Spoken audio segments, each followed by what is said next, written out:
దర్శనాత్ ఆకలి తీసుకుంటాడు.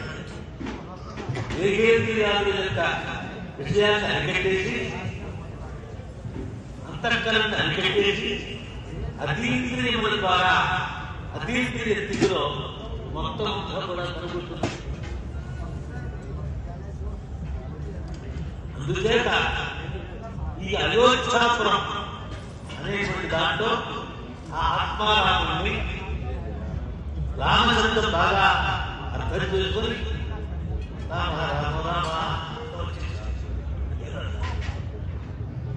రా అంటే ఏంటి, మా అంటే ఏంటి, ఆత్మారాముడు అంటే ఏంటి, ఆ పరమాత్మకి ఈ రాముడికి సంబంధం ఇది ఎక్కడో కదా. ఈ ఆంతర భావనతో ఈ అయోధ్యానగరంలో కనుక అనుష్ఠానం చేస్తే